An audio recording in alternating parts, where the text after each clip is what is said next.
Oi gente, tudo bem com vocês? Iniciando mais um vídeo aqui no meu canal. Hoje eu vim aqui falar sobre um assunto bem triste e peço que vocês assistam até o final. Eu vim contar um pouco da história de como foi o processo, né, do meu padrasto no hospital. Ele contraiu a Covid, né?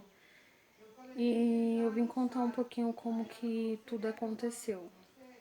Então, eu morava na zona sul de São Paulo, né? Só eu e meu esposo.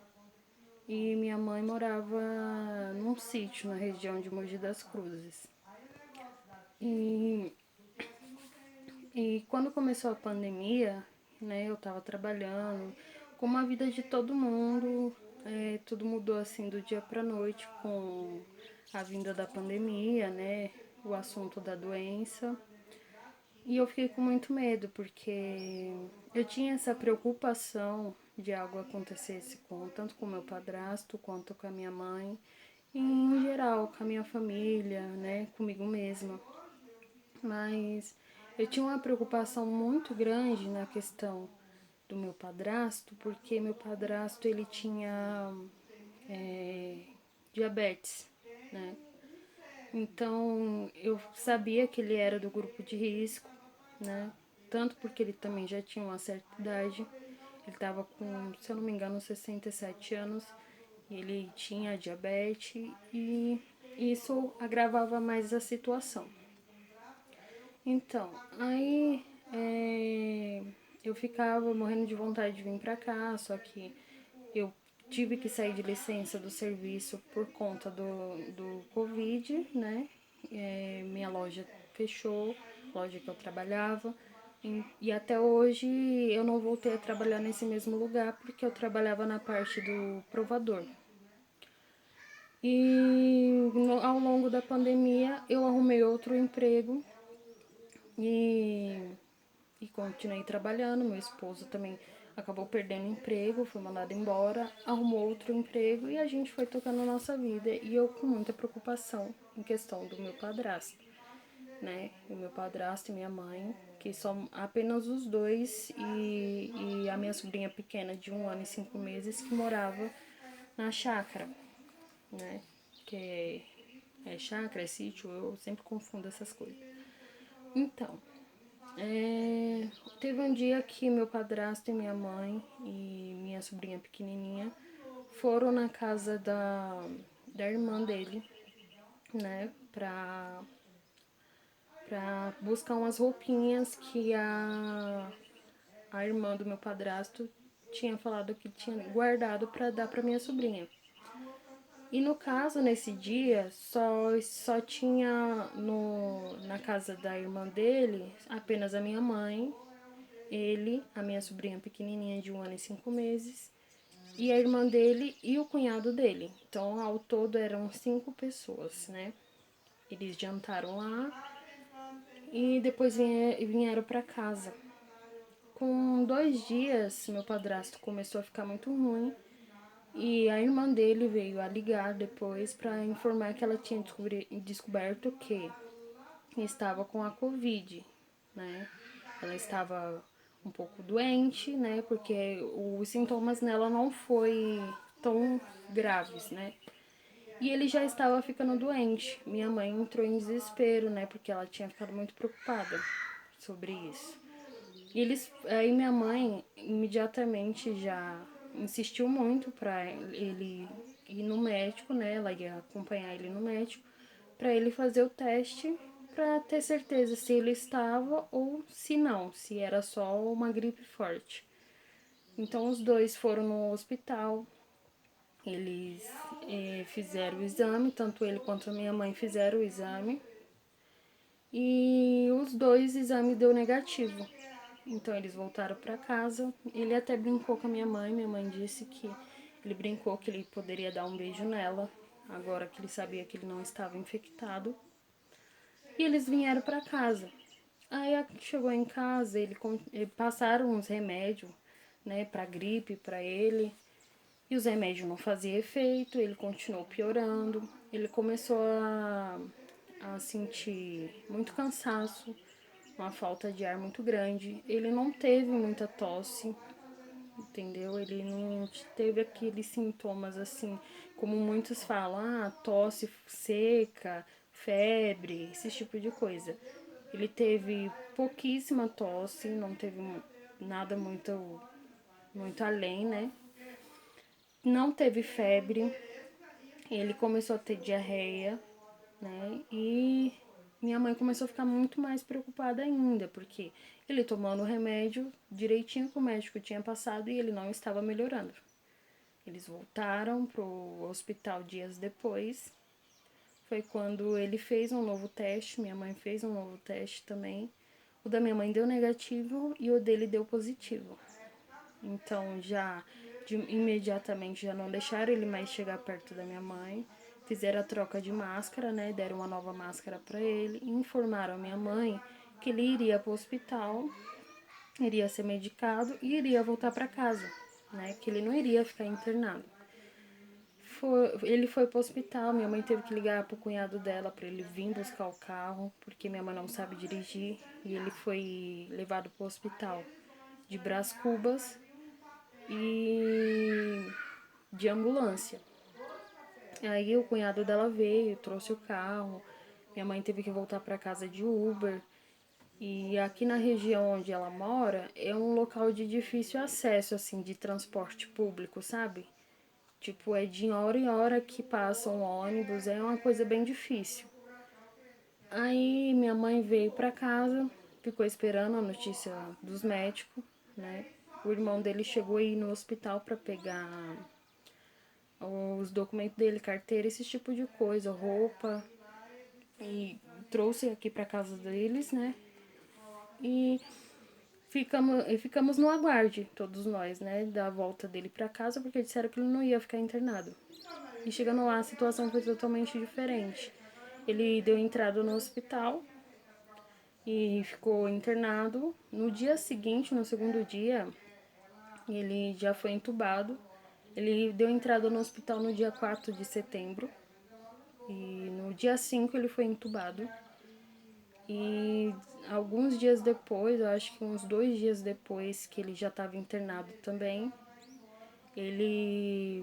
o médico ligou para minha mãe e deu a informação que o pulmão dele estava quase todo comprometido, né, por causa do vírus, e que os rins tinham paralisado e que tinha uma bactéria muito grande, uma bactéria muito forte que os antibióticos não estavam conseguindo eliminar essa bactéria. Começaram a trocar os antibióticos para tentar eliminar a bactéria. Aí até que eu acho que com 2 semanas por aí conseguiram eliminar a bactéria do que estava atingindo o corpo dele e não estava conseguindo com que ele reagisse bem, né, à medicação. Enfim, conseguiram eliminar o vírus, mas ele continuava num estado muito grave no hospital. Até que um dia os médicos ligaram e falaram que ele estava tendo uma grande melhora, né? Ele começou a fazer hemodiálise, porque os rins tinham paralisado. Aí fizeram a hemodiálise, esse tipo de coisa. Os rins começaram a reagir muito bem, né? O pulmão começou a limpar. E com cerca de um mês, né, a gente começou a ter uma preocupação, porque de acordo com o que foi informado pra gente, ele não poderia ficar mais de um mês entubado. Teriam que fazer a cirurgia da tráqueo, né? Que é aquela cirurgia que coloca o aparelhinho aqui, né? Pra ele respirar. Aí, com poucos dias que ele foi internado, acho que no máximo uns 4 dias que ele foi internado, eu tive que vir pra cá. Minha mãe informou que, como ela não sabe dirigir, ela tava numa situação bem difícil aqui, né? Porque ela tava com uma criança pequena de colo e precisava fazer compra, precisava resolver um monte de coisa e não tinha como ela ter essa locomoção, né? eu acho que é assim que se fala, né? Poder sair de casa com a criança de colo e resolver essas coisas. E meu marido ia começar a trabalhar, porque ele trabalhava numa construtora, ainda ia sair a obra que ele ia participar. E ele falou assim: vamos pra lá, né? A gente vai resolvendo as coisas e quando a obra começar, eu vou de lá pra obra, né? Vou ficar trabalhando, indo de lá da casa da sua mãe pra obra. Aí eu tive que conversar com meu patrão, que eu trabalhava como balconista. Tive que conversar com meu patrão para ele dar alguns dias, pelo menos uns 15 dias de licença para mim poder ir ajudar minha mãe. Só que a situação foi piorando, piorando, se agravando, né? Que eu não pude voltar em 15 dias, eu tive que abrir mão do meu serviço, né? E meu marido também. Acabou que aqui a gente foi resolvendo algumas coisas e meu marido conseguiu um outro emprego aqui mais por perto. Então a gente resolveu ficar aqui, né? Aí a gente conseguiu uma casa pra gente morar do lado, praticamente do lado da casa que minha mãe mora. Aí eu falei assim, vai ser até melhor porque a gente ajuda a cuidar do meu padrasto quando ele chegasse do hospital. Enfim, voltando pra onde eu tava, que eu rodei e não falei a história toda. Meu padrasto, ele começou a ter uma melhora, né? Os rins começou a responder bem, o pulmão também, o corpo também. Aí com um mês, acho que com 31 dias, se eu não me engano, minha mãe foi chamada no hospital para assinar a cirurgia da tráqueo para ele, porque ele não poderia ficar tanto tempo assim entubado. Minha mãe foi no hospital, assinou o termo liberando a cirurgia. Aí com 2 dias, acho que foi com 2 dias, minha mãe teve que voltar de novo porque o pessoal do hospital perdeu esse papel que minha mãe tinha assinado. E minha mãe voltou lá, assinou novamente, aí fizeram a cirurgia da tráqueo finalmente, né? E aí meu padrasto começou a reagir muito bem, né? Depois da cirurgia, porque ele tiraram a intubação dele, né? E fizeram a cirurgia da tráqueo, que é uma forma de intubação também, só que de uma forma diferente. E aí ele pegou e começou a melhorar, como eu já tinha falado. É que eu tô um pouco nervosa, gente. Ele começou a dar uma grande melhora. E a gente ficou muito esperançosos, né? Porque com a melhora que ele teve, a gente tinha certeza que ele iria voltar para casa logo. Até que um dia o médico ligou pra gente e falou que ele tinha diminuído a sedação, tava tirando a sedação aos poucos e para ele acordar, para ver como que ele reagiria, né, acordado. Aí disse que ele a primeira vez que tiraram a sedação, ele ficou muito agitado e teve que sedar ele novamente. Aí depois fizeram essa tentativa dias depois novamente. Ele acordou, ele estava bem melhor, os médicos perguntavam as coisas para ele conseguia responder, né? Respondia onde estava doendo, porque tanto tempo que ele já estava deitado, estava criando ferida nas costas já, e tinham que estar trocando ele de posição. Ele falava onde estava doendo, ele falava o que ele estava sentindo. E a gente ficou muito feliz, porque a gente tinha certeza que ele iria voltar para casa, né? E aí, dias depois, isso ele ficou uma semana, quase uma semana, bem desse jeito, conversando. Os médicos faziam as perguntas e ele respondia. Até que deu uma semana, os médicos ligaram e falaram que ele tinha pegado uma nova bactéria, que ele estava muito ruim, comprometeu os rins novamente, os rins paralisaram novamente, que ele estava muito inchado, né? Porque como os rins não estavam fazendo o processo que ele tem que fazer, então ele inchou muito. E o pulmão ficou 85% comprometido novamente, né? Que antes, nessa história toda, antes dele piorar novamente, ele só tava com 5% do pulmão comprometido. Então o ventilador tava bem no mínimo mesmo para ele respirar. E Aí minha mãe perguntou se tinha alguma chance, né? Aí o médico falou que não, as chances eram zeras dele sobreviver, né? Porque não tinha certeza se ele ia aguentar fazer o processo da hemodiálise pra ajudar na questão dos rins. Aí minha mãe entrou em desespero e eu automaticamente também, porque eu tinha um carinho muito grande pelo meu padrasto. Ele foi uma pessoa assim que mudou não só a vida da minha mãe, mas como a vida de todos nós que conhecemos ele, né? Pessoas que teve o prazer de conhecer ele. Então, assim, eu falei com a minha mãe, falei, não, fica tranquila, vai dar tudo certo, isso é só um processo, né?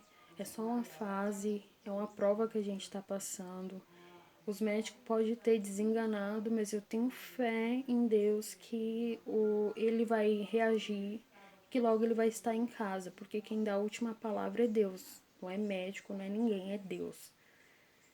E minha mãe conversou com o médico porque ela gostaria muito de visitar ele, né? E isso já estava entrando para o segundo mês de internação dele, né? Já estava entrando, não, já tinha entrado pro segundo mês de internação dele. Então, esse tempo todo a gente não pôde ver ele por causa que ele estava num hospital que é só para Covid. Aí os médicos, por causa de ter desenganado já a todos, né? Já ter desenganado ele, que ele não iria resistir, falou para minha mãe que ia fazer uma reunião para começar os familiares a visitar ele, né? Para se despedir. Aí minha mãe foi no hospital e conseguiu ver ele. E conversou muito com ele dormindo, claro, né, que ele estava sedado. Ela conversou bastante com ele, né, conversou muito também com Deus.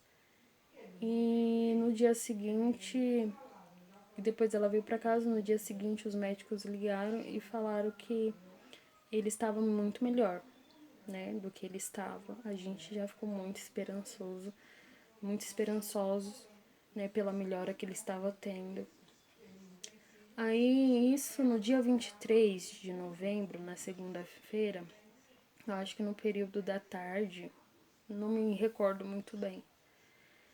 Os médicos ligaram para minha mãe e falou que ele tinha acordado, né? Tinham tirado a sedação dele, que iam fazer o processo de retirada da tráqueo, né, pra ele acostumar, porque e essas coisas que eu tô falando, gente, eu não entendo muito bem, mas são coisas que o médico passou para minha mãe, que passou para todos nós, então eu tô repetindo o que foi falado pra gente, né? Que ia fazer o processo de retirada da tráqueo, ia retirar e colocar novamente, fazer esse tipo de processo, porque diz que o músculo, né, esse músculo aqui, onde fica localizado o pulmão, tinha atrofiado. E ele precisava acostumar novamente a respirar sozinho sem o ventilador. Até que minha mãe foi no falou para eles que como estava o processo, se ele estava reagindo bem. Eles falaram que o único problema era que ele estava apresentando os problemas neurológicos, né? Iam fazer exames para ver o que estava acontecendo, que não sabia se era porque ele estava há muito tempo sedado, né? Porque ele dessa vez ele acordou, ele não estava respondendo às perguntas dos médicos, não estava falando nada, mas que fora isso ele estava muito bem. Aí passou. Chegou na segunda-feira à noite, nesse mesmo dia, no dia 23, os médicos ligaram para minha mãe, isso era em torno de umas 9, 9:30 da noite, pedindo que minha mãe comparecesse no hospital para levar um documento com foto, né? Minha mãe perguntou se tinha acontecido alguma coisa, os médicos falaram que só podia dar essa informação quando chegasse no hospital com o documento. Lá vai eu, minha mãe, meu esposo e minha sobrinhazinha pro hospital, nesse horário. Chegamos lá, minha mãe pediu pra mim ficar no carro cuidando da minha sobrinha. Aí ficou eu e meu esposo no carro. A gente ficou aguardando a volta da minha mãe. Aí eu vi depois que minha mãe, depois de uns 15 minutos, minha mãe saiu pra fora e vi que ela tava andando impaciente pra lá e pra cá. Eu saí do carro pra perguntar o que tinha acontecido, né? Para eles pedir que a gente viesse com tanta urgência. Dentro de mim, eu já sabia o que tinha acontecido, mas eu não queria acreditar. A minha mãe pegou e me falou que meu padrasto tinha acabado de falecer, né? E assim, gente, minha mãe ficou devastada, eu fiquei devastada, minha família inteira ficou devastada, né? Porque ligaram mais cedo e falaram que ele estava bem, que era quase 100% de certeza que ele iria sair dessa para chegar à noite e falar que ele faleceu. Minha mãe, eu pergunto para minha mãe como assim, né? Porque como uma pessoa tá tão bem e de repente ela morre? Aí explicaram que deu uma arritmia cardíaca no momento em que foram tentar tirar a tráqueo. Tentaram voltar ele e ele não resistiu, não conseguiram voltar ele, né? E assim, gente, eu peço de coração que vocês compreendam que essa doença não é brincadeira, que essa doença não é mentira, né? Como muitos falam. Que tem gente que fala que é jogo político, tem gente que fala que é invenção. Mas eu tô aqui de prova viva, né? Porque eu não fiquei infectada até aqui, graças a Deus. Mas eu tive um membro da minha família que perdeu a vida por causa dessa doença. Não é brincadeira, eu peço muito que vocês se cuidem, peço muito que vocês compreendam o tempo que a gente está, entendeu? A situação que a gente está vivendo. Eu vejo muita gente aí brincando, as pessoas se aglomerando, as pessoas fazendo festa, as pessoas indo para baile funk. E isso não é tempo de fazer esse tipo de coisa.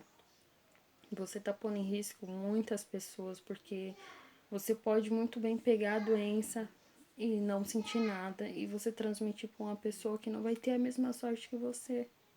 Você tem noção que como é o processo de uma pessoa que morre de Covid?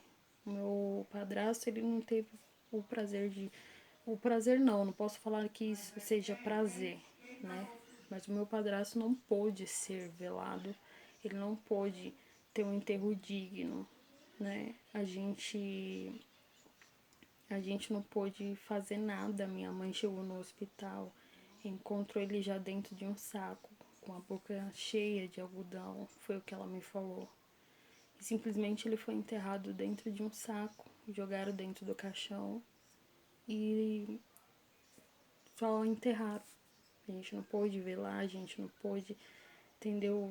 Sentir aquela dor assim de poder estar ali, pelo menos o último momentinho ali, ver o rosto dele, né? Ver lá ele, como todos que partem dessa vida são velados, né? Eu peço de coração que vocês compreendam, que vocês entendam que isso não é brincadeira. Eu vim compartilhar um pouquinho de como tem sido essas últimas semanas da minha vida, da vida da minha família, né? E peço de coração que vocês se cuidem e parem para pensar, né? Que vocês se cuidando, vocês cuidando das pessoas à volta de vocês já é uma grande prova de amor ao próximo, amor à sua própria vida. E assim, eu gostaria de deixar um grande beijo a todos que tiveram paciência de ver meu vídeo até aqui. Peço que se inscrevam no canal e deixe seu comentário aí. E um beijão a todos. Tchau, tchau.